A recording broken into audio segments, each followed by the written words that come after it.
Ders o kadar önemli ki hayat değiştirir bu dersler. Ve insan anladıktan sonra neden bilmiyorum diye de çok enteresan şüpheler duyuyor. Yani ben bu dünyaya bunları anlamaya gelmişim. Nasıl 40'ta, 50'de, 60'ta bunları yeni öğreniyorum diye hayret ediyor. Ders serimiz hissi kablel vuku. Doğru mu? Hatırlıyorsunuz. Bununla ilgili 2 tane ders yaptık. Hissi kablel vuku. Yani bir şeyi olmadan önce hissedebilmek. Allah Azze ve Celle kader kitabından ruhuna belli başlı hadiseleri murad ediyor, okutuyor. O da ilham ile kalbine geliyor. Ya bu Ahmet de ne yapıyor diyorsun. Meğer Ahmet seni arayacakmış. Onu hissediyorsun. Doğru mu? Ne diyorduk bu duyguya? Hissi kablel vuku. Şimdi bu hissi kablel vuku latife-i Rabbaniye, yani kalpte çalışan duygu.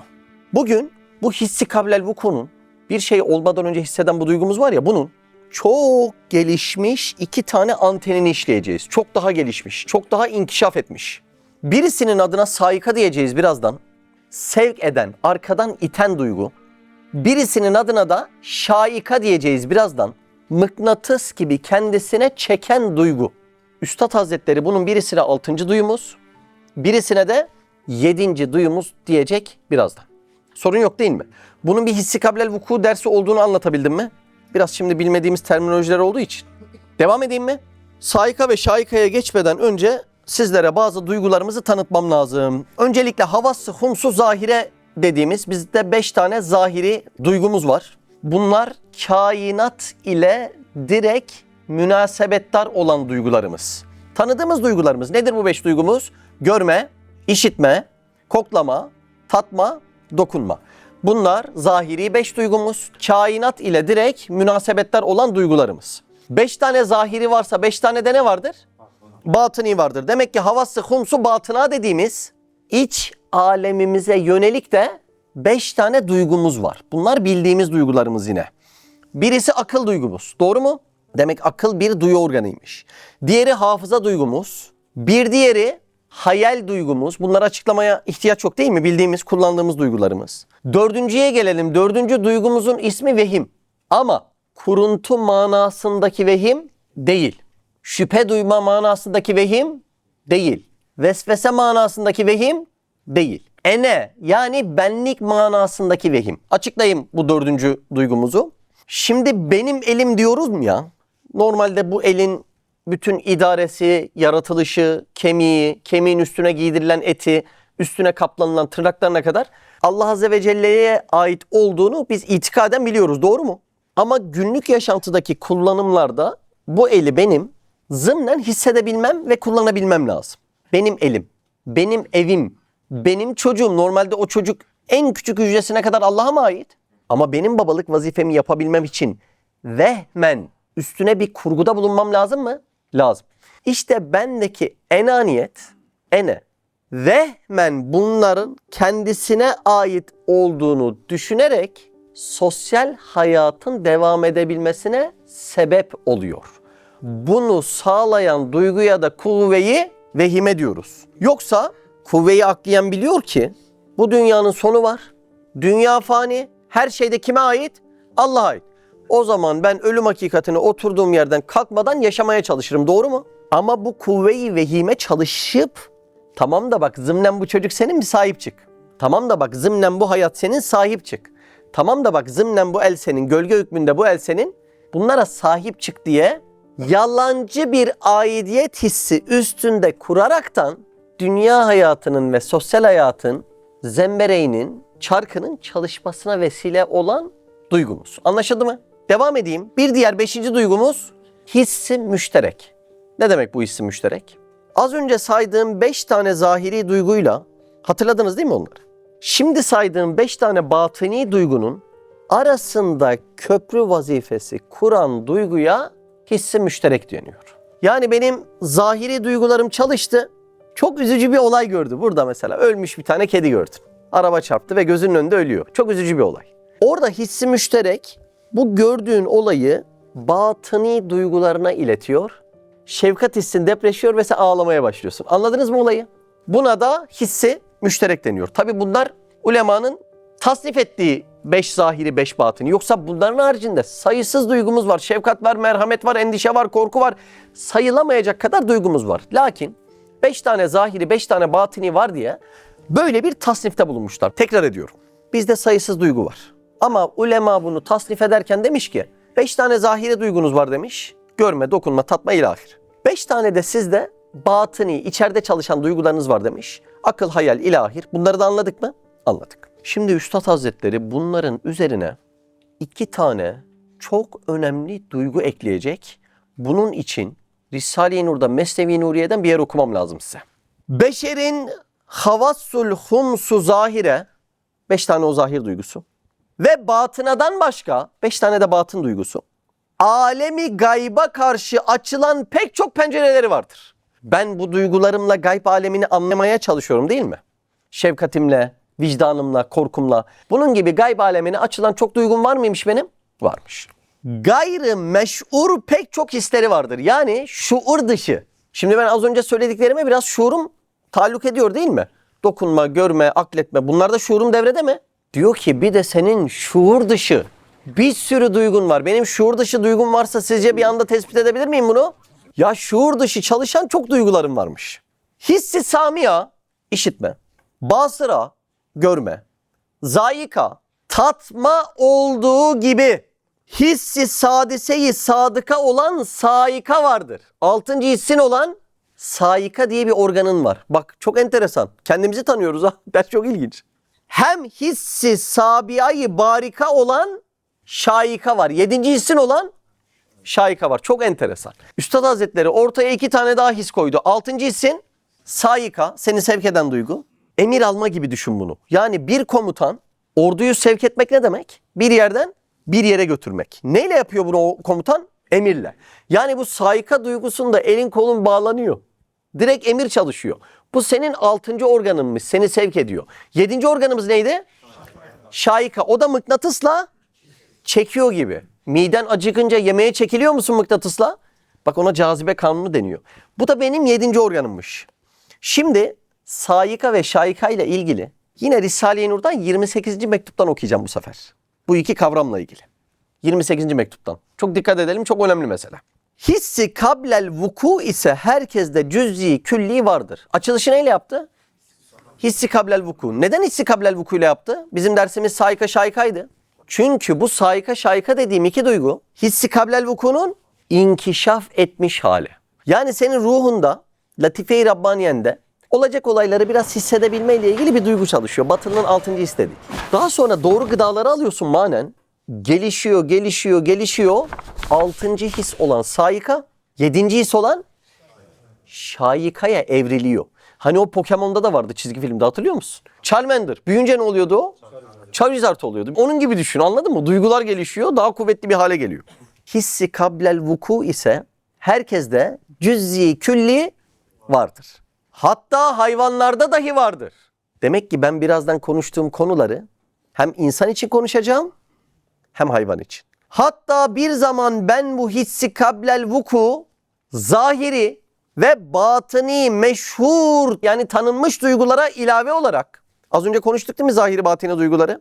Bunlara ilave olarak insanda ve hayvanda saika ve şaika namıyla aynı samia ve basıra gibi hissi aheri yani başka duyguları ilmen bulmuştum diyor. Saika ve şaikayı keşfeden isim kimdir? Üstad Hazretleri. Olayı anladınız mı?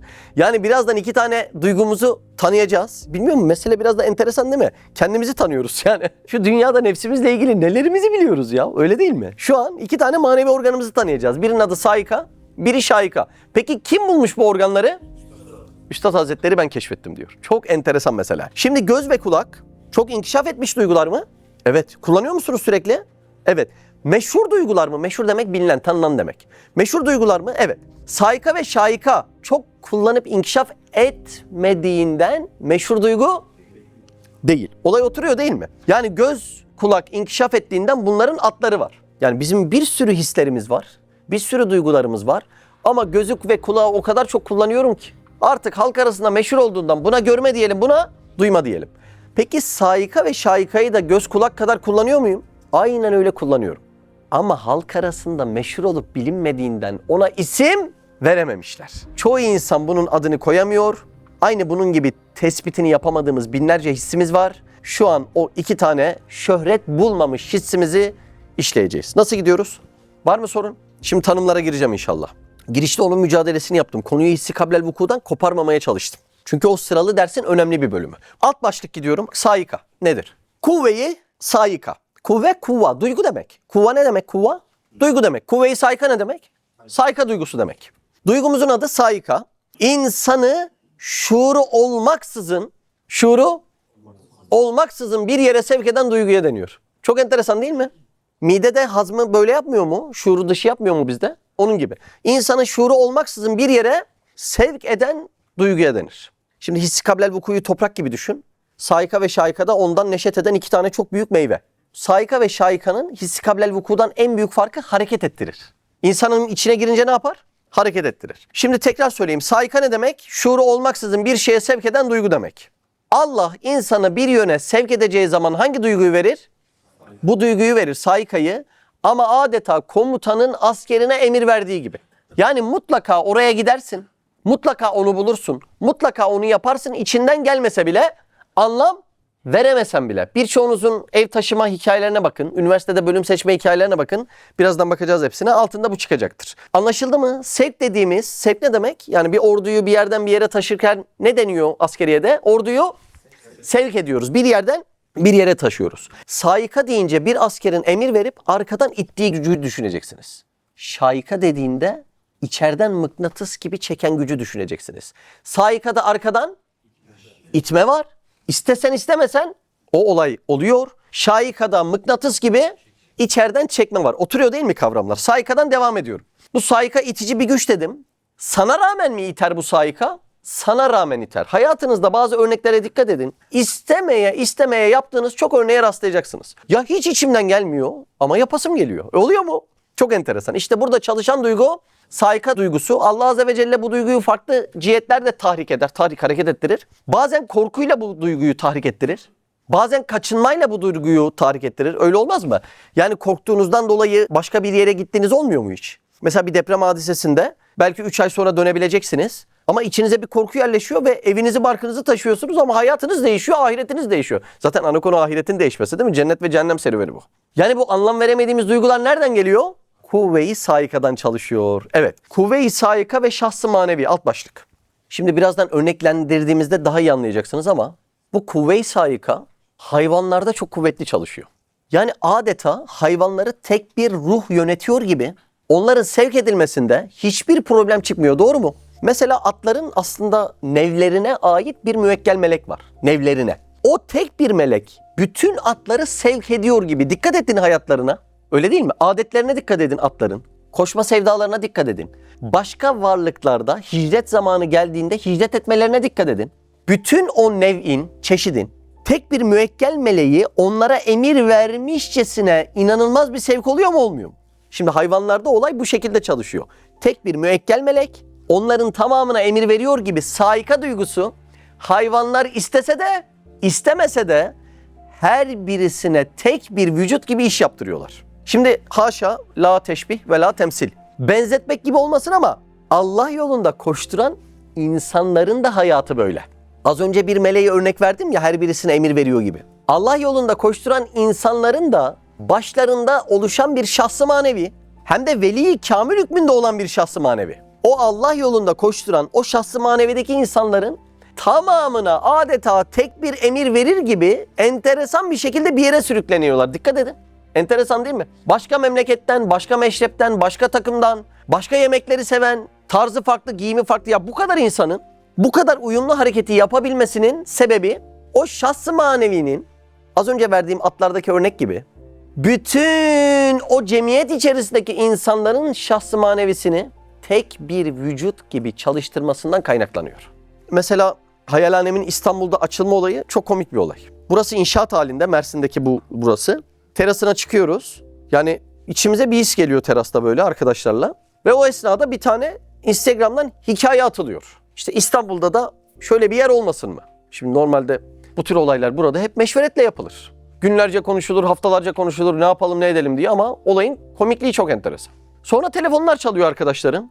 Arayanlar diyorlar ki ya İstanbul'da bir yer açılıyor. Yani niye bizi aramadan böyle bir hikaye atıyorsunuz? Valla esef duyuyoruz. Çok da üzgünüz yani. Size kaçtır bize söyleyin dedik diyor. Söylediği arkadaş da diyor ki ne yer açması ne olayı benim de haberim yok diyor. Yani bir tane hikaye atılmasıyla bugün İstanbul'da değişen hayatlara bakın. Bu sevk değil de nedir? Yani akıl yetiyor mu sevklere? Yetmiyor, farkında mısınız? Akıl çok aciz kalıyor. Hizmetin içerisine girdiğin istihdam olaylarında da aynı. Belki 60 yaşına geldiğinde 30 yaşındaki sevkini yeni anlayacaksın. Üstad Hazretleri çocukluğundaki sevkini 40 yıl sonra anlamıyor mu? Ya bana çocukken bu fakirlenme neden verildi? Ne zaman anlıyor? 40 yıl sonra anlıyor. Anlıyorsunuz değil mi olayı? Akıl bu sevki bulandıran en büyük argümandır. Çok gürültü yapar. Anladınız mı? Yani sen sevk edilirken duygularına güvenebilmeyi öğrenseydin Allah Azze ve Celle'nin seni tamamen doğru kullanmasına vesile olacaktın. Ama daha zayıf organın olan aklına güvendiğinden akıl burada çok gürültü yapıyor ve bu işi bulandırdığından dolayı acaba şöyle midir, böyle midir, öyle midir dediğinden dolayı sevki iptal etmiş oldun. 6. organ saikayı biraz konuştuk. Şimdi 7. organ şaika. Kuvve-i şaika. Kuvve ne demekti? Kuvve, kuvva. Duygu demekti. 7. organımız şaika duygusu. İnsandaki şevk ve motivasyon duygusudur. Allah Azze ve Celle bir şeye isteği bu organ ile uyandırır. Tekrar hatırlatayım. Sevk bir komutanın emri gibi itici güçtü. Şevk de mıknatıs gibi içeriden çekici güç. Peki bu şevki tahrik eden duygularımız var mı? Var. Mesela arzu. Seni bir yere çekiyor mu arzu? Çekiyor. Mesela umut. Bir yere çekiyor mu seni? Çekiyor. Umut ediyorum. İşte Kanada'da iyi iş bulacağım diyor. Adam taşınıyor mu? Taşınıyor. Ne çekti seni? Umut çekti yani. Mesela açlık. Açlığın neticesinde çok güzel bir tantuni lezzeti seni çekiyor mu? Ardından hanımefendiler aşeriyorlar değil mi hamilelikte? Ya çilek var ya, çilek. Ah çilek. Ya ne oldu? Bu da kuvve-i şaika. Ya ne kadar hayattan bir duygu, farkında mısınız? Ya bir hanımefendinin aşermesi bile bu duygudan kaynaklı. Şimdi birisi şöyle demiş. Cezbeyi aşk olmayınca neylesin şeyhim demiş. Yani şeyhim ne anlatırsa anlatsın. Benim kalbimde ona karşı bir cezbe olmayınca yapacak bir şey yok diyor. Anladınız mı? Yani çok önemli bir duygu bu. Kul gayret ediyor ama kulun gayretinden sonra bir yerde Allah onu çekmeye başlıyor. Olayı anladınız mı? Kafanızdaki bazı sorulara cevap aramak için bir kapı çaldın, bir yere gittin, bir yere adım attın. Ya bir bakıyorsun içeriden çekilmeye başlıyorsun. Bu çekilmenin bir anda olmasına da incizap deniyor. Sahabe de bunu yaşamış. Bizdekiler cezbe. Yavaş yavaş çekilmeye başlıyorsun. Bunun bir anda merkeze çekilme hadisesine ne deniyor? İncizap. Bunu kim yaşıyor? Sahabeler bunu yaşıyor. Şimdi bizim bildiğimiz tasavvufta bir cezbe dediğimiz kavram var. Doğru mu? Cezbenin hakikati bu organın çalışması. Yani cezbe aslında kuvve-i şaikanın çalışmasına deniyor. Şaika ve ihlas. Az önce kuvve-i şaikayı anladınız değil mi? Allah sizi bir yere sevk ediyor. İstesen istemesen yürüyorsun orada. Bu çok ihlaslı bir hareket gibi geldi değil mi? Öyle gözüküyor. Bir de kuvve-i şaika var. Yani seni çeken bazı olaylar var. Bir parça işin şekerleme tarafı gibi de yer yer düşünülebilir. Şimdi eskiler şey demiş yani, ya Rab bende vefasızlık mı gördün ki beni rüyalarla teşvik ediyorsun? Teşvik, şevk, çekmek. Beni kerametle teşvik ediyorsun. Teşvik ne demek? Çekmek demek. Yani bende bir vefasızlık mı gördün de bana bu lezzetleri veriyorsun? Hani ben senin emrettiğin için yapmaya zaten razıydım. Yani şunu demişler, bu olsa da olur, olmasa da olur diyerek ihlası yakalamışlar bu noktada. Demek ki ihlasın içerisinde şu olay mutlaka yaşanıyor. Allah Azze ve Celle önce kısmi bir şevk verir. Kul o şevkten dolayı yapar. Daha sonra da o şevki çeker, feda ettirir ve yerine ihlası verir. Cüneyd-i Bağdadi'nin bu noktada hatırlıyorsunuz değil mi? Kimileri diyor şevk için bu işi yapıyorlar, lezzet için yapıyorlar. Onlar Abdüllezzet'tir. Kimileri para için yapıyor, onlar Abdülparadır. Ya Rab bunların arasında Abdullah nerededir? Yani sana sadece emrettiğin için yapan kullar nerededir diyor. Rabiatül Adeviye'nin cümlesini hatırlıyor musunuz? Bir elime ateş verin, bir elime su. Su ile cehennemin ateşini söndüreyim, artık kimse korkudan kulluk etmesin. Ateş ile de cenneti yakayım, artık kimse cennet için kulluk etmesin. İnsanlar yalnız Allah rızası için kulluk etsin diyor. Şimdi çok ince bir mülahaza, anlıyor musunuz demek istediğimi? Senin emretmen ve benim kul olmam yapmam için yeterli demektir ihlas. O yüzden yer yer acaba bu şevk ihlası bozar mı diye düşünceler olmuş. O yüzden Üstad Hazretleri şevki önermemiş. Şevki mutlakı önermiş. Peki bir soru sorayım. Bir şey mutlak olursa hissedebilir misin? Mesela buradaki ışık 10 milyon lümen olsa hissedebilir misiniz? Çünkü mutlak olduğunda onu hissetmem mümkün değil. Peki bizde şevki mutlak olsa nefsin bundan lezzet aldığını bilemez. Sadece ruhun bunu hisseder. Peki neden kendinin gibi sahip çıkamıyorsun şevki mutlaka? Çünkü şevki mutlakın sahibi şahsı manevidir. Sen de o şahsı manevinin bir uzvusun. Yani benim kolum aldığı lezzetin farkında mı sizce? Olmadığı gibi sen de şevki mutlakta onu fark edemiyorsun. Çok ağır mı oldu? Üstad Hazretleri diyor ki der tariki aczi mende lazım Ahmet çağrı çiz. Aczi mutlak, fakri mutlak, şevki mutlak, şükrü mutlak ey aziz. Neyi öneriyor orada? Şevki mutlakı öneriyor. Şevki mutlak ifadesi şaika latifesinin istikamet üzere çalıştığının alametidir. Bu hizmetteki insanları ileriye taşıyan bir kuvvettir. Dersin ilerleyen zamanlarında daha rahat anlaşılacak. Belki biraz başları ağır çünkü kendimizi tanıyoruz ve organları bilmiyoruz. Doğru mu? Öyle olunca da biraz zihni yorabiliyor. Demek ki Allah yolunda bir insan mücadele ederken şu iki mesele olabilir. Bir, hiçbir sebep yokken o kişi sevk edilebilir. Bir bakıyor bir şey yapıyorum ama ne yaptığımın da farkında değilim. Doğru mu? İki, cennetteki makamlar, lezzetler, mevkiler, Allah'ın rızası onu mıknatıs gibi hizmete çekebilir. Saika ve şaika hissi kablel vukunun çok üstüdür. Şimdi şurayı tekrar vurgulayayım. Farkındaysanız aslında konu ruhun inkişaf mertebeleri, doğru mu? Yani ruh başta hissi kablel vukuyla başlıyor. Bir şeyler olmadan önce hissediyorsun. Sonra bu gelişiyor mu bu duygu? Hissi kablel vuku. Onun da yerini tekrar hatırlatayım da Latife-i Rabbaniye, kalbimiz. Bu duygu gelişiyor. Bu duyguda iki tane anten çıkıyor. Birisi itici güç, saika. Öbürü çekici güç, şaika. Saika ve şaika, az önceki Pokemon örneği gibi, hissi kablel vukunun çok gelişmiş halleridir. Hissi kablel vukudan bir farkını söylemiştim. İnsanı hareket ettirir. Hissi kablel vuku dediğimiz olay, kader kitabını önceden okuyan ruh, olayı olmadan önce ya da olmak üzereyken hisseder. Ama sonuçta kul kendi kaderini okuyor burada, farkında mısınız? Kader kitabından, Levh-i Mahfuz'dan. Ya herhalde akşam kötü bir şey olacak diyor. Oluyor mu? Oluyor. Neyi okudu? Kendi kaderini okudu. Ama saika ve şaikada perdeler o kadar aralanmış ki buluşacağın insanların kaderiyle ortak bir kader yaşıyorsun. Yani onların kader kitabından da sayfaları bilmen gerekiyor. Anladın mı olayı? Hissi kablel vukuda tekrar edeyim. Ya herhalde akşam kötü bir olay olacak. Oldu mu? Oldu. Yani Allah Azze ve Celle'nin izniyle, müsaadesiyle ruh Levh-i Mahfuz'dan, kader kitabından kendiyle ilgili bir sayfayı okuyor. Doğru mu? Ama saika ve şaikada öyle bir noktaya sevk ediliyorsun ki diğer insanların kader kitabından da parçaları okumak ve bilmek gerekiyor burada. O yüzden saika ve şaika hissi kablel vukunun çok üstüdür. Perdeler daha çok aralanmıştır. Alt başlık vicdan kontrol eder. Bir arının bal yapmasından bir peygambere vahiy gelmesine kadar bunların tamamı ilhamın mertebeleridir. Doğru mu? Bir arının bal yapmasından insanın aklına bir şey gelmesine, saika ve şaikanın çalışmasına, bir peygambere vahiy gelmesine kadar bunların hepsi ilhamın mertebeleridir. Doğru mu? Dereceleri. Yani bizim telefonumuzun internetinin çekme hızı gibi, haşa asla öyle değil de la teşbih ve la temsil. Hani aklımıza otursun diye. O şekilde bir mertebe ve derece düşünebiliriz. Saika ve şaika gibi yüksek dereceli ilhamlar yalan ve yanlış söyleyemez, insanı aldatamaz. Çok önemli bir mesele. Vahiy dediğimiz konuda haşa yanlış ve yalan olabilir mi? Asla olamaz. Peki hem kendisine inen peygamberi hem de etrafındakileri bağlar mı? Tamamını birden bağlar.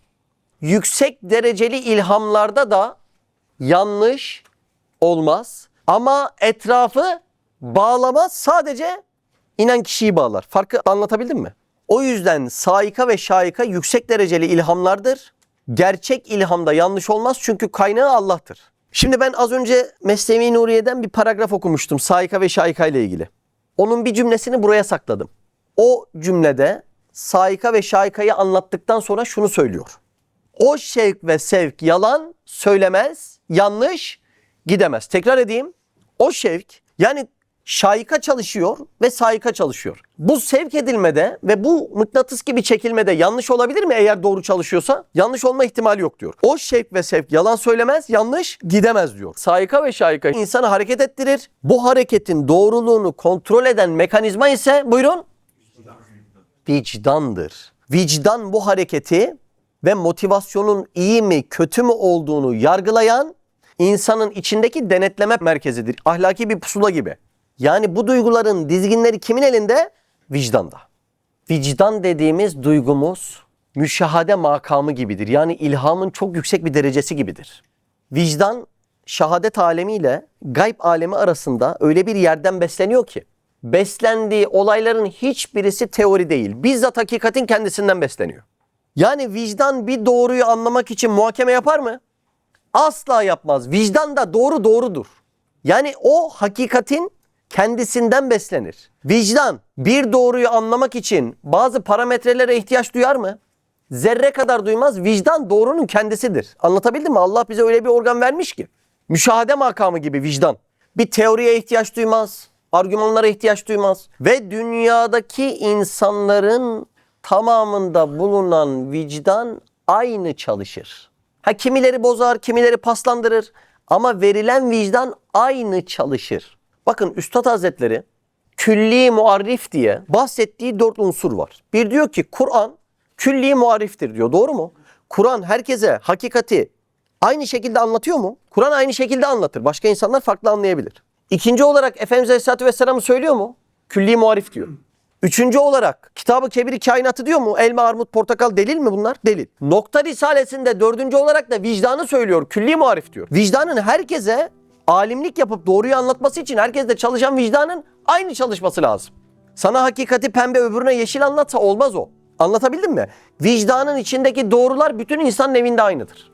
Tekrar edeyim, bozarız, paslandırırız, kirletiriz, o ayrı. Kimisinde ölür mü vicdan? Ölür tabii, hiç organı ölen yok mu? Kolu ölüyor, gözü ölüyor. Öyle değil mi? Onda da ölebilir. Böyle olduğundan dolayı o sevk ve şevk yalan söylemez diyor. Vicdan onu kontrol etmiş çünkü. Anladınız mı demek istediğimi? Şimdi Allah yolunda güzel bir işe sevk edilen bir insana bakın. Nefsi ağır gelir ve o işten çıkmak ister. Doğru mu? O yaşamıyor muyuz? Hepimiz yaşıyoruz. Adam çıkar ve geri adım atar. Vicdanı bırakıyor mu o adamı? Yangın yerine dönüyor. Neden? Çünkü vicdanda onun doğruluğu çok net belli. Senin oraya sevk edildiğin veyahut şevkle çekildiğin çok net belli mi? Belli. İstersen geri adım at 2 yıl.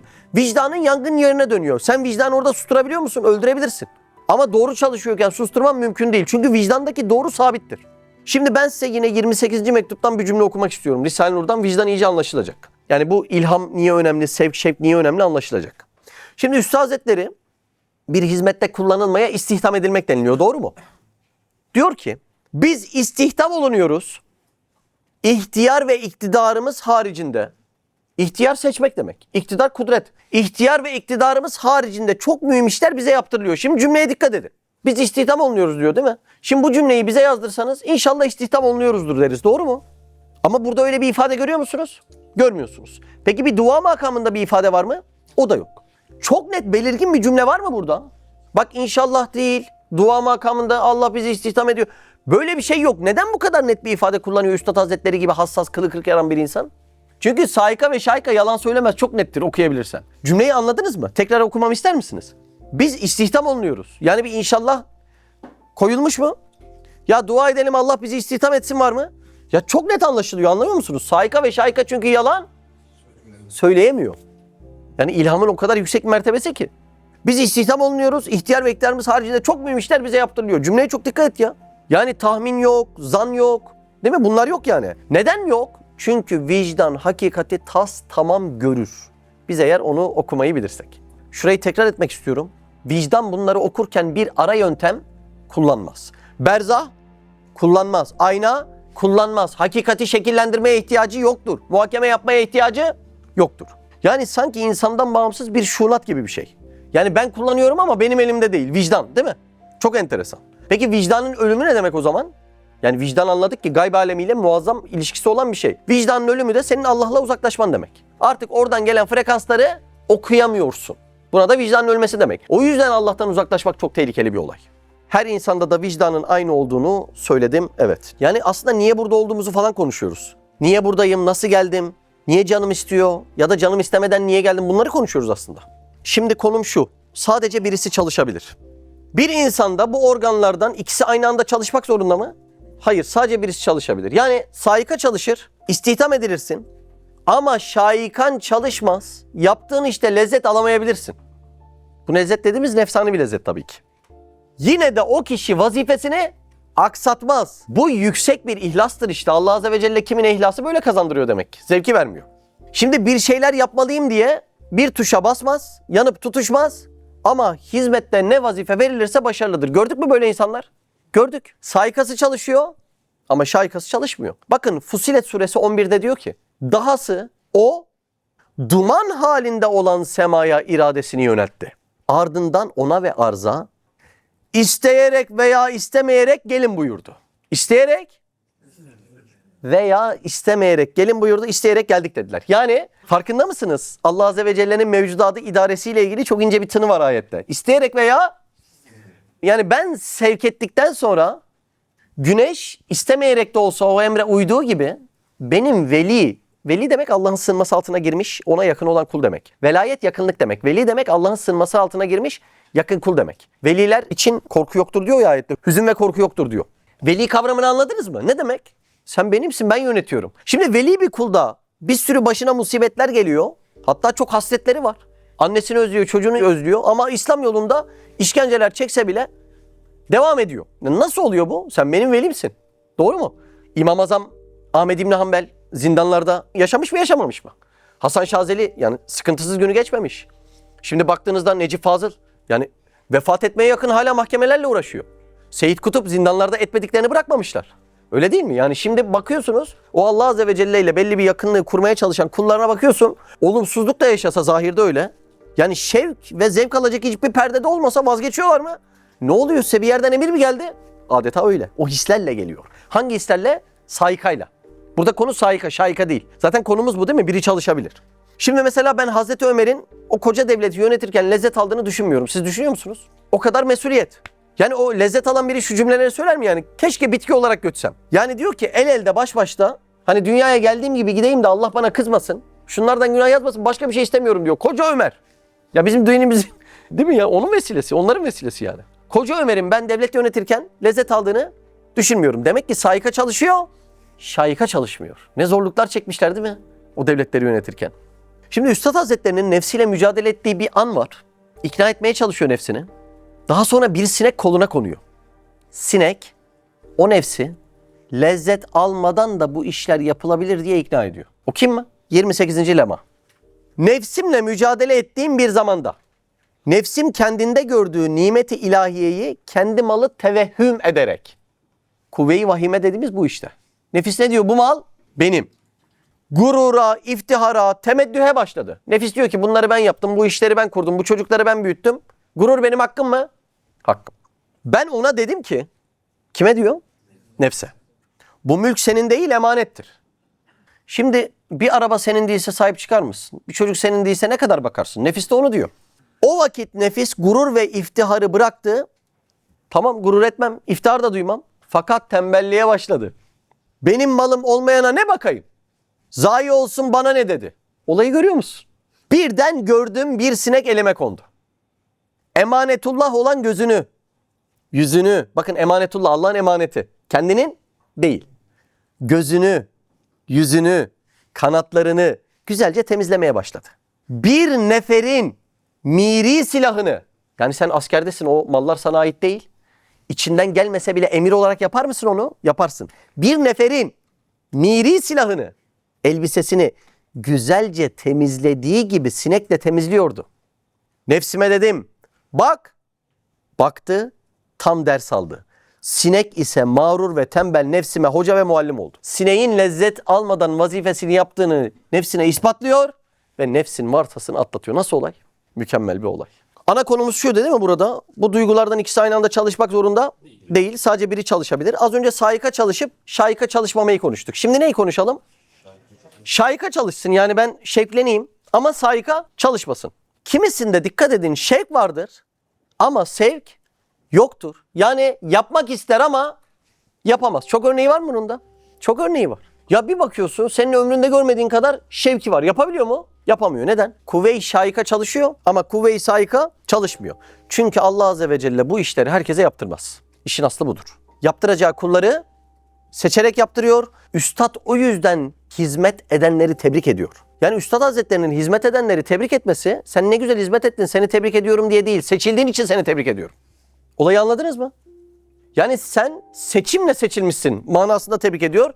Neden öyle yapıyor? Sonuçta bu veraset-i nübüvvet makamı. Doğru mu? Yani biz de bir şey yapmaya çalışıyoruz da daha dur ölmedik. 2 yıl sonra ne olacağız? Ayağımız kayacak mı? Allah muhafaza. O yüzden kendimizi katarak söylemiyorum bunu. Yani bu işi başarıp vefat edenler için söylüyorum. Burada seçilmek çok tebrik edilecek bir şey. Hatta bence bu bir zandır. Şu maçı bitirebilirsek sadece sebat edip istikamette kalmaya çalıştığımız için hiç yani sevap günah defterine girmeden bence çok ayrı Allah'ın sevapları olacak. Benim zannım. Yani sadece şu maçı bitirebildiğin için. Anladın mı yani? Vay be yani şu yoldan ayrılmadan öldün ya. Bunun için bence hayret edeceğimiz sevaplar gelecek. Çünkü istikamet çok zor bir şey. Çok zor değil mi istikamet? Efendimiz Aleyhisselam diyor ki bu ayet beni saçımı beyazlattı. Ne oldu ya Resulallah? İstikamette ol emri. Festakim kema umirt. Ya inanılmaz bir şey. Yani o yüzden Allah Azze ve Celle'nin bir kulu sonuna kadar sevk etmesi ki bence bunu çok profesyonel bir şirkete, haşa la teşbih, çok iyi bir CEO'nun bir adamı işe alması gibi düşün. Çok parlak bir insanı işe alır mı CEO? Peki o ilk tanıdığı evredeki güzelliği 30 yıl boyunca çalıştırması için yeterli mi? Değil. Sonra da güzelliklerin devam etmesi lazım, sebat etmesi lazım, gayret etmesi lazım. O şirkete bir şeyler kazandırması lazım. Yani sevke aynı böyle bakabiliriz. Az önce askeri örneği vermiştim sevk için. Şimdi de seni işe alan büyük bir şirket örneği veriyorum. Bence oturuyor kafamıza. Doğru mu? Evet. Mesnevi Nuriye'de de şunu diyor. Melik'in atiyelerini, bir melik var, sultan var. Atiye, onun mücevheratı, hazineleri. Ancak matiyeleri taşır diyor. Yani ona özel binekler taşır. Şimdi koca sultan bir yerden bir yere gidecek. Onun hazineleri var. Ya sultanım köyden katırı getireyim taşıyayım desen izin verirler mi? Peki Allah Azze ve Celle isimlerini taşımaya herkese izin verir mi? Konuyu anladın mı? Allah isimlerini yansıtıp taşıyabilecek kulları özenle seçiyor. Sen Cut ismimi taşı. Her yerde cömert ol. Sen Rahman ismimi taşı. Her yerde merhamet et. Sen Kuddüs ismimi taşı. Tertemiz pak ol. Herkese taşıttırıyor mu? Şimdi delikanlı olalım. Biz yıllardır ya önümde de böyle bir sürü yollar var. Allah'ın da isimlerini dur taşıyayım mı taşımayayım mı? Nefsime ikna edeyim mi etmeyeyim mi diye düşünüyor muyuz düşünmüyor muyuz? Biz bu işleri kendimizin yaptığını düşünüyor muyuz düşünmüyor muyuz? Peki öyle mi oluyor olay? Gayret etmekten başka hiçbir şeyimiz yok. Bak bu olay gayrete bakıyor mu? Bakıyor. Ama senin ettiğin gayretle sonuçta sana verilen ikramın hiçbir tenasübü yok. Hiçbir uyumu alakası yok. Namazla cennetin alakası var mı? Ne alakası olabiliyor? Hiç tenasübü var mı? Yani namaz kıldığım için Allah cennet veriyor. Peki ben namaz kılınca cenneti hak ediyor muyum? Ya hayır merhametinden veriyor. Hiç tenasübü yok ya. Yani namaza cennet alınır mı? Ya anladınız mı? Tenasübü yok. Yani Allah gayretimizden dolayı kapılarını açıyor. Ama verdiği şeyin yaptığımızla tenasübü yok. Uyumu yok yani. Bu cümleyi tekrar etmek istiyorum. Bence önemli. Melik'in atiyelerini ancak matiyeleri taşır. Yani o sultanın hazinelerini ancak o yükü taşıyabilecek kudrette, güzellikte, güçte bir şey, bir binek taşıyabilir. Yani Allah'ın isimlerini taşıyabilmek için salih ve doğru insan olmak şarttır. İlahir. 2 tane organımızı keşfediyoruz. Ama henüz hissedemiyoruz. Küçük bir bebeğin bir organı ağladığında anlatamıyor ya derdini. Doğru mu? Neresi ağlıyor bebeğin? Hadi götür bakayım hastaneye 5 aylık çocuğu. İnga inga inga. Doktor da anlamıyor iyi de neresi ağlıyor değil mi? Onun için bir takım testler yapıyor. Ama 2 yaşına geldiğinde çocuğun bir yeri ağrıdığında ne diyor? Baba, anne, gözüm ağrıdı, kulağım ağrıdı. Bizler de ruhumuz gelişip inkişaf ettikçe organları birbirinden ayırabileceğiz. Şu an bizim içimizde bir cümle geliyor. Mesela gözlüğü al havaya at. Bu nefisten mi geldi vicdandan mı? Ayırt edebiliyor musunuz? Ayırt edemediğimizden dolayı yani inkişaf edip ayırt edemediğimizden dolayı bizde o eminlik yok. Yani bizde vicdan, nefis şöyle birbirine girift iç içe geçmiş. O yüzden bir cümle çıkıyor ama kelamı nefis mi? Değil mi? Nefsine atıka demişler. Konuşan nefis. Niye diyorlar? Çünkü cümlenin nefisten geldiği çok açık anlaşılıyor. Vicdandan gelen cümleler ne kadar muhkem cümleler öyle değil mi? O da anlaşılıyor. Biz ruhen inkişaf edip gelişmediğimizden organları ayırt edemiyoruz. Ayırt ettiğimiz anda saikanın ne dediğini, şaikanın ne dediğini bir eminlikle anlayabilir hale gelebiliriz. Ders çok önemli bir ders ve günlük hayatımızdan bir ders. Yani mesela şimdi Melih Bursa'dan düzenli her hafta buraya geliyor derse Mahmut'la birlikte. Şimdi biz desek ki yani Melih, Mahmut neden her hafta Bursa'dan buraya geliyorsunuz? Cevabı şu aslında. Abi bunu ne sen bilebilirsin ne ben bilebilirim ya. Bu benim Allah'la aramda bir ilişki doğru mu? Yani çok enteresan. Tam doğru cevap da bu aslında. Bugün bu ve buna benzer çok olayları konuşuyoruz. Mesela kardeşimize desek neden o filanca hanımla evlendin? Yani bunun cevabı çok net gelmiyor değil mi? Yani desek ki neden filanca ülkeye gezmeye gittin? Öyle değil mi? Yani Mustafa bunun cevabı çok net. Abi içimden öyle geldi. Yani bu cevaplar geliyor. Merak ettim diyorsun. O ülkeden hoşlandım diyor ama böyle %100 akıllıca bir cevabı çıkmıyor onun. İşte bu iki duygunun çalışmaları bizim bütün hayatımızı şekillendiriyor. Neden o işi seçtin? Neden onunla evlendin? Neden o memlekette yaşıyorsun? Öyle değil mi? Yani çok enteresan. Çok enteresan. Yani hayatımızın cevapları bu iki organla geliyor. Ruhumuz inkişaf ettikçe bu organları ayırt edebileceğiz. Biz şu an içeriden gelen cümle nefisten mi geliyor, vicdandan mı, bunu bile ayırt edemiyoruz maalesef. Evet. Şimdi bu saika ve şaika ile ilgili Risale-i Nur'da bir yer var. Buyurun onu okuyalım. Orayı okumadan önce bir başlık isterseniz hayvanlarda saika. Hayvanlarda saika. Buyurun. Hissi kablel vuku ise herkeste cüz'i külli vardır. Hatta hayvanlarda dahi vardır. Hayvanlarda var mı bu önceden hissetme? Mesela depremden önce hissediyorlar mı? Ya bunun çok şahitleri var. Şimdi hayvan besleyen insanlar o hayvanın hissi kablel vuku ile sahibinin hareketlerini nasıl tanımladığını şaşkınlıkla görürler. Mesela kedi besleyenler vardır. Benim annem de 15-20 yıl oldu herhalde. 20 yıldır kediler besliyor annem de. Bir iki tane kedimiz var. Böyle vicdanlı insanlar. Onları da besliyorlar. Şimdi yani besleyen de bilir hayvanları. O kadar şaşırtıcı durumlar var ki. Sahibinin o kediye ya da köpeğe yemek vermesini karar verince mutfağın önüne koşuyor. Buyurun sorun hayvan sahiplerine. Karar verince. Yani sahibi içeride karar veriyor. Yürümüyor, etmiyor, yemek kokusu yok ortada. Bu sevkten başka hiçbir şey değil. Çok enteresan yani. Köpek sahibinin ayak seslerini daha işitmeden kapıya koşuyor. Doğru mu? Çok ilginç olaylar yani. Nasıl oluyor bunlar? Ve orada kapıda bekliyor sahibini. Daha ayak sesi duymamış. Çobanlara yardım eden çoban köpeklerinin gelişmişlik seviyeleri zaten herkesi şaşırtıcı derecelerde diye çoban arkadaşlar anlatıyor yer yer. Mesela kedi ve köpeklerin kilometrelerce uzakta olsalar bile eskiden yaşadıkları eve dönmelerini neyle konuşacaksınız? Bunu çok da yapmışlar biliyor musunuz? Yani kutuya koyuyorlar, başka şehre götürüyorlar. 3 gün sonra evine geliyor. Yani bunun kokuyla falan mı olduğunu zannediyorsunuz?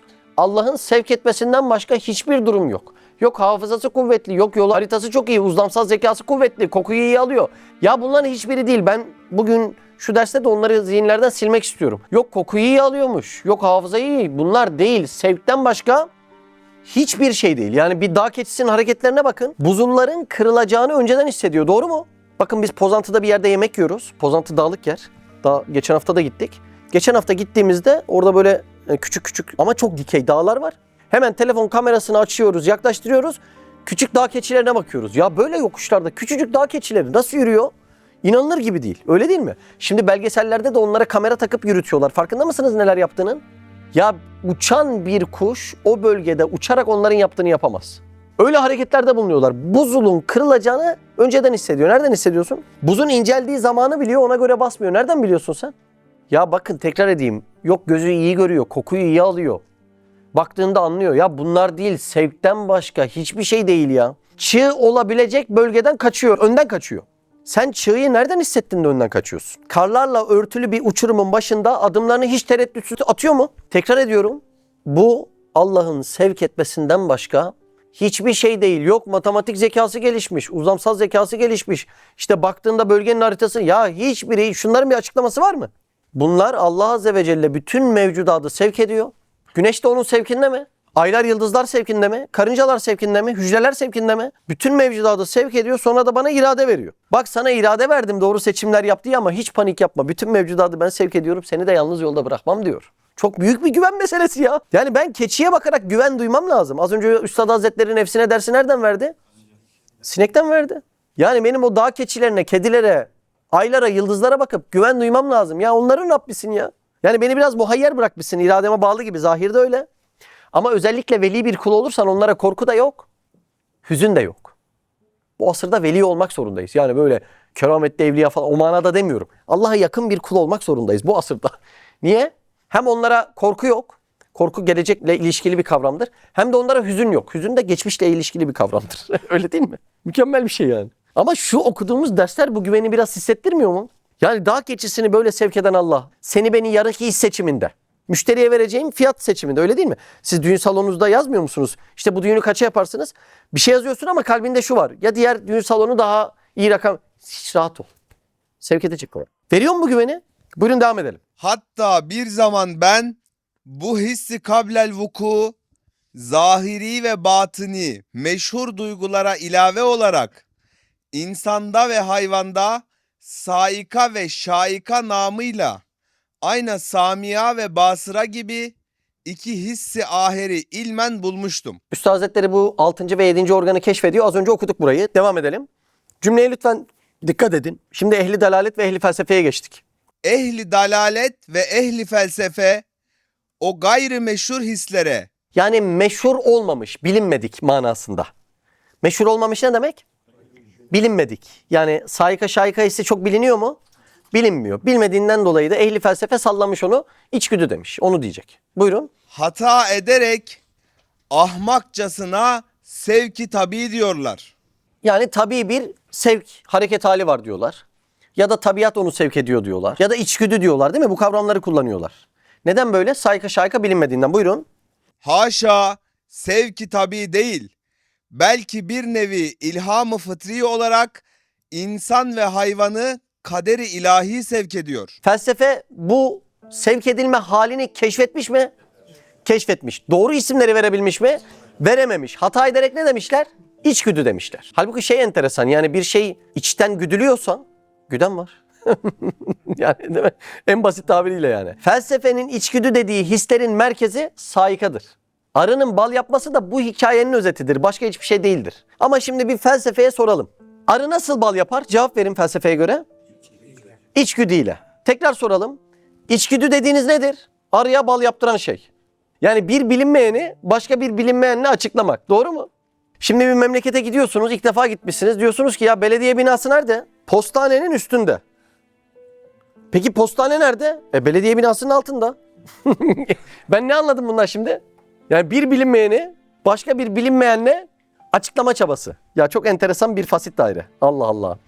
Yani içgüdü şuursuz varlıklara şuurluca iş yaptırma diye onlar kullanıyorlar güya. Ama o içgüdüden sonraki ikinci bir sorunun asla bir cevabı mevcut değil. Hayvanın neden bu hareketleri yaptığını felsefe nazarıyla bakan hiç kimse bilmiyor. En fazla şu söyleniyor. Çok kafa yormaya gerek yok. Bilim bunu ileride çözecektir. Yine işte fi tarihine atalım bitsin. Halbuki bugün bunun hayvanlarda da çalışan saika organıyla olduğunu anlıyoruz. Oturdu mu acaba zihnimizde? Buyurun örneklere geçelim. Mesela kedi gibi bazı hayvan gözü kör olduğu vakit o sevki kaderi ile gider, gözüne ilaç olan bir otu bulur, gözüne sürer, iyi olur. bakın o otla ilgili kedide hiçbir malumat yok. Kokusunu bildiği yok. O otla bilmem ne karıştırdığı bir aktar tanıdığı yok. Sevkten başka bir şey değil. Yok o kokuyu tanıyor. Yok nerede yetiştiğini biliyor. Yani hiç bu şekilde yapıştırmalara gerek yok. O hayvan bilmiyor ot. Sadece sevk ediliyor. Buyurun. Hem ruh-i zeminin Bu arada bir şey dikkatini çekti mi? Otu yer demedi, gözüne sürer dedi. Ya bunu nasıl bilebilir? Bunu nasıl bilebilir yani? Bizim arkadaşa gözüyle ilgili bir ilaç vermişler. Demişler ki bak bunu suya karıştırıp içeceksin demişler. Bu senin gözünle ilgili. İlaca bakmış. Demiş mide nereye, göz nereye demiş. Başımız göze sıkmaya. Kör oluyormuş az kalsın. Yani biz ehli şuuruz. İlacı kullanmakta zaaf gösteriyoruz. Bu niye yemiyor da gözüne sürüyor? Bakın sevkten başka bir şey değil. Yok içine bu ilim kondu. Yok bu bilgi hiçbir şey değil. Buyurun devam edelim. hem ruh-i zeminin sıhhiye memurları hükmünde ve bedevi hayvanatın cenazelerini kaldırmakla muvazzaf, kartal gibi akilüllam kuşlara Yani leş yiyen kuşlara, kartal gibi bir günlük mesafeden bir hayvan cenazesinin vücudu, bir hayvan leş olmuş. Uçsa bir gün mesafe var arada. Evet. o sevki kaderi ile ve o hissi kablel vuku ilhamıyla ve o saikayı ilahi ile bildirilir ve bulurlar. Belgeseli açın, kokusunu alır diyorlar. Gözü çok uzaktan görür. Ya zerre alakası yok. Ya bir günlük mesafede neyin kokusunu alacaksın sen? Gözün ne görecek senin bir günlük uçma mesafesi? Allah aşkına böyle bir şey olabilir mi? Ben diyorum ki yok gözüne onu vermiş, kokusuna onu ver. Sevkten başka hiçbir şey değil ve bunlarda içimizde çok ferahlatıcı bir şey var. Ya bu kartalı, leş yiyen kartalı böyle sevk ediyor. Ya senin rızkın hiç rahat ol. Bak mesajları alalım. Ya bu sevk-i ilahi de çok insanın içine ferahlık veren mesajlar yok mu? Ya bunu sevk ediyor ya. Yok gözüyle görüyor, kokusuyla. Şimdi desen ki ya bu kartal kokusuyla buldu. Ben acaba ne kadar kokluyor? Yani böyle değil. Sevk başka hiçbir şey yok. Bak bunlar da rahatlatıcı deliller. Bu ayetlerin Kur'an'da bu tür mahlukatı ve mevcutatı neden bu kadar delil olarak öne sürdüğünü anladınız mı? Kuşları, diğer mahlukatı, değil mi? Bir karıncayı, bir bakarayı, ilahir. Ya bunların sevk edilişinde çok insanı ferahlatan aletler var. Buyurun devam edelim. Şimdi arı yavrusunu anlatacak. Hem yeni dünyaya gelmiş bir arı yavrusu yaşı bir gün iken Çok enteresan. Bak arı yavrusu var elimizde. Yaşı bir gün. Bir gün. Yani bir insan yavrusu gözünü açamıyor bir günde. Buyurun. havada bir günlük mesafeye gider, havada izini kaybetmeyerek o sevki kaderi ile ve o saika ilhamıyla döner, yuvasına girer. Bir günlük arı. Bir günlük mesafe gidiyor havada. Bir günlük. Olayı anladınız mı? Bir günlük mesafe. Kilometrelerce mesafe gidiyor ve geri dönüyor. Ya kokuymuş, yolmuş, haritaymış. Ya bunlarla bir alakası yok. Sevki kaderi dediğimiz yani saika duygusunun çalışmasından başka hiçbir şey değil. Şimdi kurt örneğini verecek ama çok önemli bir örnek. Dikkat edin. Herkes bunu yaşamıştır. Yani var mı yaşamayan birinden bahsedersin. Bahsettikten sonra o kişi çıkar gelir. Ne olmuştur? Sevki Rabbani sana saika ve şaika ile adamın geleceğini ilham etmiştir. Sen de bilmeden adamdan bahsetmeye başlarsın. Ya bizim Lokman ne yapıyor acaba? Ya şimdi sen niye Lokman'dan bahsettin ki? Ne bileyim niye bahsettiğimi ben de bilmiyorum. 2 dakika sonra kim geliyor? Lokman geliyor. Ne oldu şimdi? Var mı bunu yaşamayan? İşte bunu bir kurt atasözüyle Üstad Hazretleri anlatıyor. Kürtçe bir durubu emsalle. Nafi gurbine palandarlı verine. Buyurun okuyalım. Hatta herkesin başında çok defa tekerrür ediyor ki birisinden bahsediyorken ani kapı açılarak tahminin fevkinde aynı adam gelir. Var mı yaşamayan? Bahsettin Ali geldi. Var mı yaşamayan? Ya hiç kimse yok. Buyurun. Hatta Kürtçe durubu emsaldendir. Hadi oku bakalım. Hadi bakalım. Nave gurbine palendarli verine. Oo güzel okudu. Güzel okudu. Ben de sanki anlıyorum güzel okudu. Yani kurdun bahsini ettiğin zaman topuzu hazırla. Vur çünkü kurt geliyor. Ya bu eskilerimizin arasında atasözü olmuş. Niye oluyor atasözü? Hepsi yaşamış. Kurdun bahsini neden ediyor adam orada?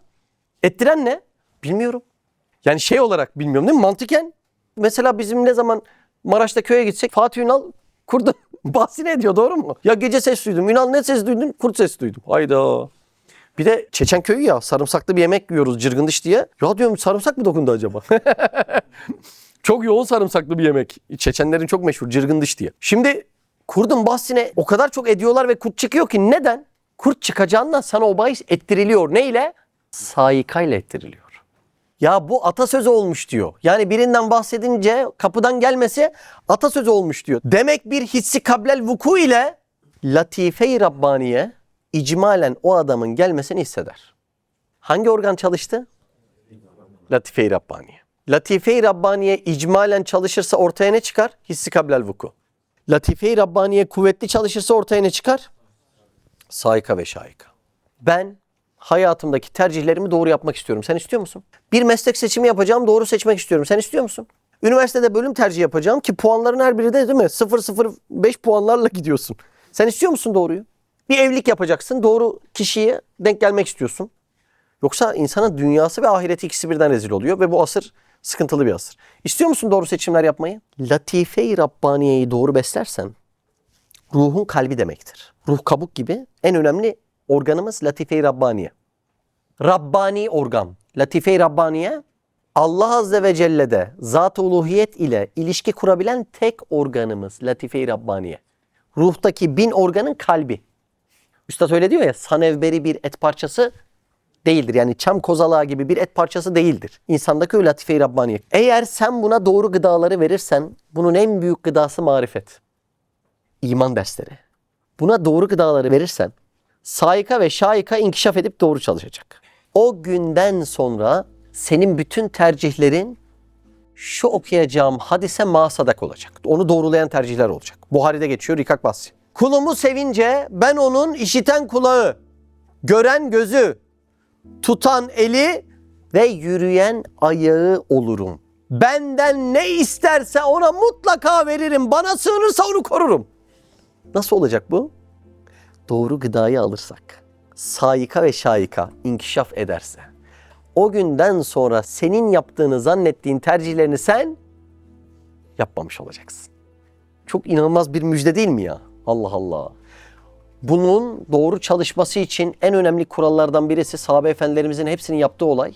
Bildiğinle amel edersen Allah bilmediğin kapıları sana açıyor. Bildiğinle amel ediyorsun. Bu çok önemli bir aksiyon başlangıcı oluyor. Daha sonra Allah Azze ve Celle buna binaen diğer kapılardan seni sevk etmeye başlıyor. Bildiğin şeyi amel etmek çok önemli. Eğer bu çok güzel bir pasta yapmaksa bunu da Allah için yapmak zorundasın diye ben düşünüyorum. Bildiğinle amel etmeyi sadece büyük şeylerde değil en küçük olaylarda bile düşünmeniz lazım. Devam edelim Ömer. Fakat aklın şuuru ihata etmediği için kasten değil, ihtiyarsız olarak bahsetmeye sevk eder. Yani bu duygular çalıştığında çok işler ortaya çıkar ki şuurunun dışındadır. Buyurun. Ehli feraset bazen keramet gibi geldiğini beyan eder. Hatta bir zaman bende şu nevi hassasiyet fazlaydı. Bu hali bir düstur içine almak istedim fakat yakıştıramadım ve yapamadım. Sayka şaykayı keşfediyor zaten. Onu da düsturların içine almaya çalışıyor ama yakıştıramadım diyor. Buyurun. Fakat ehli salahette Yani salih insanlarda, ve bahusus ehli velayette yani veli insanlarda bu hissi kablel vuku fazla inkişaf eder, kerametkârane asarını gösterir. o zaman hissi kablel vuku. Az önceki derste anladık ki çok gelişirse sayka ve şayka çıkıyor. Doğru mu? Ne kadar olduğunu bilmiyorum ama yine gelişirse keramet de buradan ortaya çıkıyor. 2 ders sonra da şunu işleyeceğiz. Bu hissi kablel vukunun fazla inkişafı sadık rüyalar görmektir. Allah Allah. Duyguya bakar mısın? Kendimizi tanıyoruz ha. Bir yandan da üzücü bir şey değil mi? Belki de ne kadar da geç tanıyoruz kendimizi. Evliyalar bu iki duyguyu keşfetmiş, nereden geldiğini bilmiş, belli ölçüde de kontrol altında tutabilmişler. Belli ölçüde. Birçok evliyanın kalbine o emin cümleleri söylettikten sonra ortaya kerametin çıkması bu duygunun onlara verdiği güvendir. Anlatabildim mi? Yani ben görmedim hiç ama biz bunların varlığına iman ediyoruz. Olduğunu da işitmişiz. Filanca bir veli zattan ağzından çıktığı gibi filanca bir keramet zuhur etmiş mi? Etmiş. Nasıl etmiş? Bu duygu çalıştığından, hissi kablel vuku çalıştığından ona güven veriyor. Ve diyor ki şimdi Ali gelir halleder diyor. Ali giriyor içeri. Nasıl bu kadar emin söyledin de Ali girdi? İşte bunun inkişafı keramettir. Hissi kablel vukunun inkişafı keramettir. İnsanın hayatıyla ilgili ilham kaynağı bir telefonun sim kartla baz istasyonuna bağlandığı gibi Allah Azze ve Celle'ye bağlanıp hangi tercihleri yapmam lazım sorusunun cevapları bu iki latifeden çıkıyor. 6. organımız olan saika, sevk eden, emirle ve 7. organımız olan şaika. Yani mıknatısla beni çeken bu organımız. Şimdi insanın hayatında anlamlandıramadığı sayısız olay var. Bunların tek açıklaması saika ve şaika. Mesela bir arkadaşla oturuyoruz, diyor ki ya içimde bir his var, Bali'ye taşınmam lazım diyor. Yaşadınız mı böyle arkadaşlarla?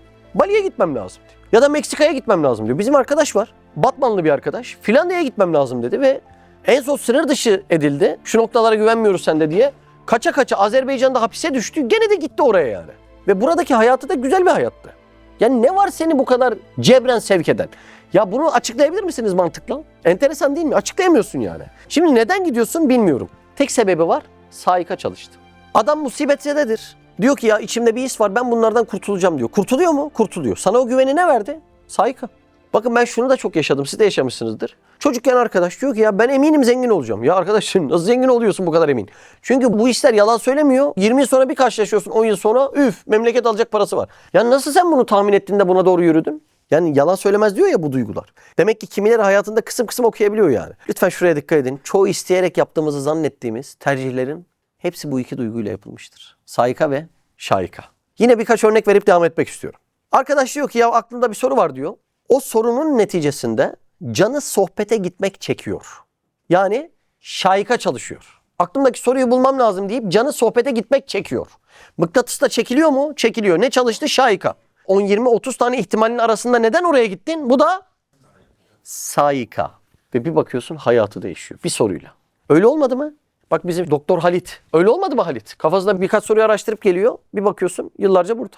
Bir gariplik yok mu? Serkan abi sen İstanbul'a gelirken küçük bir işi halletmeye gelmedin mi kapıdan? Yani neden onu yapmayı istedin? Şaika. Neden o kadar kapı varken orayı seçtin? Saika. Çok sırlı değil mi? Şu örneği vereyim. Çok kalıp örneklerimizden. Önemli mesele. Şöyle bir şekerlik uzattım sana. İçindeki şekerlerin hepsi aynı mı? Aynı. Birini seç dedim, birini de seçtin. Sorayım sana niye onu seçtin diğerinin yanındakini seçmedin? Halbuki olaya baktığında tercih bila müreccih. Yani o şekerleri birini diğerine tercih ettirebilecek hiçbir müreccih, yani farklı unsur mevcut değil, öyle değil mi? Şimdi şu bardakların üçünü de koyuyorum şöyle. Ya diyorum ki Sinan, şunların birini seçebilir misin? Sen de bunu seçtin Sinan. Ya niye bunu seçtin Sinan? Bunun ne farkı var? Açıklayabiliyor musun bunu? Hayatımızdaki birçok seçimimiz böyle değil mi? İşte burada önce şaika çalışıyor. Yani senin seçmeni sağlıyor. Daha sonra da saika çalışıyor. Nedenini açıklayamadan üçü de aynı bu bardağı seçtiriyor sana. Bir gariplik var değil mi? Hayatımızdaki birçok tercihlerimiz böyle değil mi? Hele aceleye gelenler. Hiçbir mantıklı çıkarım olmadan bunları yapıyoruz. Evlilik. Bir anda içine geliyor. Evlenmek istiyorsun. Öyle değil mi? Ne çalıştı? Şaika çalıştı. Peki onca alternatif varken neden o? Mesela bir arkadaşın dese ki ya bu daha güzel dese. Bir arkadaşın dese ki bu daha akıllı. Bir arkadaşın dese ki bu daha soylu. Yani bir cevabın yok değil mi? Hayır o. Ya iyi de neden o? Var mı mantıklı açıklama? Ne oluyor? Şaika çalışıyor. Evlenmek istiyorsun. Saika çalışıyor. Onu tercih ediyorsun.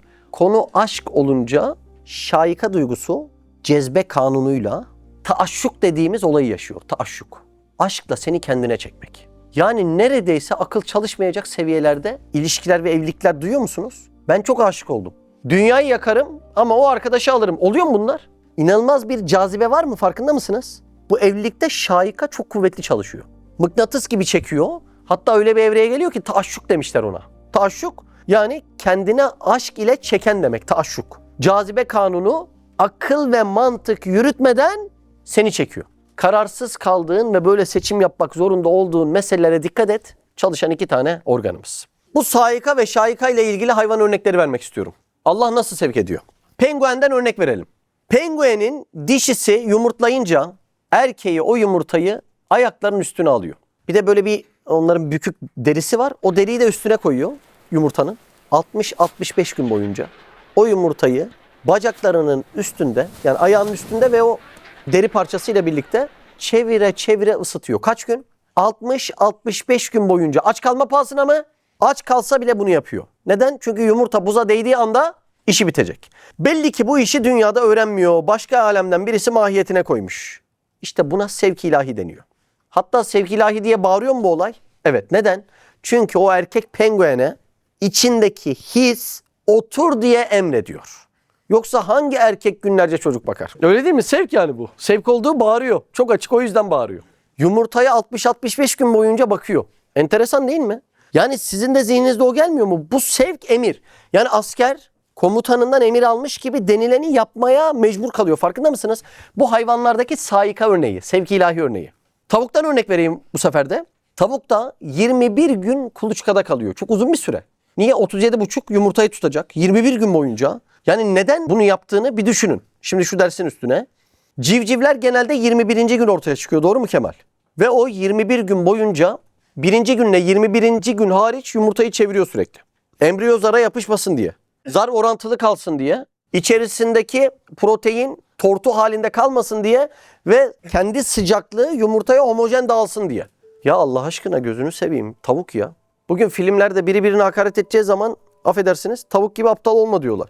Ya nasıl bilebilir bunu ya? Bu emirden başka, sevkten başka ne olabilir? Böyle bir hamleyi. Ya biz bazen yumurtayı kırıyoruz, yakıyoruz. Kırıyoruz, dışarı taşıyor. Ya biz şuurluyuz, biz kırma eyleminde problem yaşıyoruz yani. Bunda bir gariplik yok mu? Birinin kulağına fısıldadığı ve emrettiği çok aşikar değil mi? Çok enteresan ya. Şimdi yılan balığından sevk örneği vereceğim. Yumurtlama mevsimi geldiğinde yılan balığı. Bizim Faruk nerede ya? Faruk, sen bize yılan balığı nerede yedirmiştin? Bafa Gölü'nde. Bafa Gölü'nde yılan balığı yedirdin bize. Nereden geliyordu o yılan balıkları? Meksika'dan geliyordu abi. Meksika'dan gelen yılan balığını Bafa Gölü'nde yakaladınız. Kıydınız ona. Bize yedirdiniz. Meksika'dan geliyorlar. Olaya bak, çok enteresan. Yumurtlama mevsimi gelince yılan balığının ta Kuzey Atlantik Okyanusu'nda Bermuda'nın güneyinde bulunan Sargasso denizine gidiyor. Mahşeri bir kalabalıkta yılan balıkları orada birikiyor. Yumurtalarını bırakıyorlar, sonra ölüyorlar. Sargasso denizinde, anladınız değil mi? O denizde bir sürü yılan balığı doğuyor ama hiç büyük yılan balığı kimse yakalamamış orada. Neden? Doğar doğmaz anaları nereden getirdiyse o denize geri gidiyorlar. Kimileri Avrupa'ya, kimileri Amerika'daki ebeveynlerin yaşadıkları nehre doğru gidiyorlar. Tekrar edeyim. O anne yılan balığı nereden geldiyse, Avrupa ise Avrupa, Amerika ise Amerika'ya gidiyorlar ve aldıkları yol 6.000 kilometre deniz. Denizde 6.000 kilometre. Olayı siz anlıyor musunuz? Denizde harita yok, yol sorduğun biri yok, pusula yok. Yavru bir yılan balığısın kabukta. Gerçekten Allah bizi, yani haşa öyle hiçbir şeye ihtiyacı yok Allah Azze ve Celle'nin. Yani bize merhametinden. Ya bizi etmiyor mu Allah? Yani bunlar delil değil mi? Ayet değil. Ya bunu Allah'tan başka kim yapabilir? Kim yapabilir ya?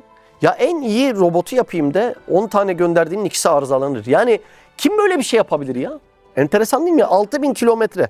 Ya bu kadar ilmin varsa git başka iş yap yani. Niye bu çileyi çekiyorsun? Belli ki sevk eden var. Yani emreden var. Buralarda sevk kalıbıyla emir kalıbı oturdu mu zihninize? Belli ki sevk eden var yani emreden var. İnanılmaz bir şey. Biraz kuş göçlerini anlatmak istiyorum. Göç mevsimi geldiğinde kuşlar göçmeye başlıyor, doğru mu? Vız vız, bıldırcın, sığırcık gibi kuşlar 7000 kilometre gidiyorlar. Bakın biz Mersin'deyiz. Mersin'den İstanbul 1000 kilometre. Beni gerçekten navigasyonsuz, yolsuz, beni bıraksanıza yani. Ben mahallede kaybolmuşluğum var ya. Ya 7000 kilometre, 7000 kilometre. Orta Avrupa leyleği 10.000 kilometre gidiyor. Günlük 150 kilometre. Deniz kırlangıcı 25.000 kilometre gidiyor. Bak böyle bir yol ömründe gittin mi sen? Yani ekvatorun çevresi 40-42 bin kilometre. Ekvatorun çevresi bu kadar. Ya dünyayı dolaşmış ya neredeyse. 25.000 kilometre. Ya verelim sana en güzel ayakkabıları. Ya 25.000 kilometre nasıl gidebilir yani? Haritan yok, pusulan yok, levhan yok, yolu sormak yok. En kısa yolu bulup gideceksin yani. Kim böyle bir şey kendi başına yapabilir? Belli ki bu ilham yani sevki ilahi. Yani sayka çalışıyor. Geçtim 4. konuya. Kış uykusu. Şimdi hayvanlardaki sevki anlatmak istiyorum. Bazı örnekler verdim. Örneklere devam etmek istiyorum. Neden? Bana güven veriyor. Ya Rabbi hiçbir mevcudatı unutmamışsın. Benim aklım yetmiyor bunu anlamaya da. Sen beni mi unutacaksın haşa? Doğru mu? İnsana güven veriyor mu bunlar? Veriyor. Bir de şu sevki ilahi ile ilgili kış uykusunu anlatmam lazım size. Şimdi hayvanlar kışın çaresiz kalırlar. Odun kömür yakabilirler mi? O kar örtüsünün altında yakamazlar. Peki onların yemek yiyeceği alanlar ne olmuştur? Karla kaplanmıştır. 1. Yemek yok. 2. Isınacağın bir atmosfer yok. Kışın soğukları şiddetli geldiğinde bunu sadece şiddetli soğukları hissettiklerinde yapıyorlar. Ama bu hissetme bize belgeselde anlatılan his değil diyorum. Saikayla Allah bunları ilham ediyor. Yani biraz sonra anlatacağımı kuvvetli bir kış yoksa yapmıyorlar. Kuvvetli kışın olacağını bildiğinde yapıyorlar. Sen nereden hissediyorsun bunu? Kuvvetini nereden hissediyorsun kışın yani? Enteresan bir şey. Şimdi ormanda yaşayan hayvanları düşünün. Kuvvetli kış gelecek. Kar her yeri kaplayacak mı? Kaplayacak. Bu hayvan ısınma problemini çözemez. Bir de daha önemlisi buyurun. Yemek problemini çözemez. Bu hayvanın 2 tane ihtimali kalıyor. 1. Ya hicret edeceksin. 2. Hicret edemiyorsan kış uykusuna yatacaksın. Birçok hayvanın müsait yerlere saklanarak o sert kışın geçmesini, beklemesine kış uykusu yani hibernasyon adı veriliyor. Tekrar şurayı söyleyeyim. Tecrübelere göre o kış kısa geçecekse uykuya yatmıyorlar. Ama sen bunu nereden biliyorsun? Ya vallahi sevkten başka hiçbir şey değil yani. Şimdi soğukkanlı hayvanlar var. Soğukkanlı hayvan ne demek? Vücut ısılarını kendileri sabit tutamazlar. Dışarıya göre değişir. Ortam sıcaklığına göre. Bunlardan kış uykusuna yatanlar vardır. Böcekler vardır, kurbağalar vardır, sürüngenler vardır. Bir de sıcakkanlı hayvan vardır. Yani vücut sıcaklığı dış etkenlere göre değişmez demektir. Bunlardan da kış uykusuna yatan vardır. Kuşlar vardır, memeliler vardır, yarasalar vardır. Kış uykusuna yatmadan önce Allah'ın sevk etmesi ile inanılmaz beslenip kilo alıp yağlanırlar. İnanılmaz şekilde yağlanırlar. Bu yağ vücudun düşük fakat istikrarlı tempoyla aylarca çalışmasını sağlayacak. Kış uykusunda depolanmış yağların neredeyse tamamı ilkbahar gelip hayvan uyandığında cılız uyanıyor. Bütün yağları neredeyse kullanmış oluyor. Hatta uzun süre uyanmadan önce yaklaşık 1 saat hayvan titriyor. Bizde öyle olmaz mı? Üşüdüğümüzde neden titriyoruz? O vücut sıcaklığını muhafaza edebilmek için titriyoruz değil mi? Hayvan yaklaşık 1 saat boyunca titriyor. Çünkü vücutta yağ kalmamış, enerji kalmamış ve uyandığı ortama uyum sağlamaya çalışıyor. Şurası beni şaşırtıyor. Şimdi bu hayvan yatmış uykuya. Bir ayı düşünelim. Aylarca uykuda mı? Uykuda. Kimileri kış uykusu esnasında 1-2 uyanıyor, geri yatıyor vesaire. Şimdi kış diyelim ki -10'la başladı. Hayvan nerede? Mağarasında. Uykuda mı? Uykuda. Vücut faaliyetlerini neredeyse %1'e düşürmüş metabolizma. %1'e.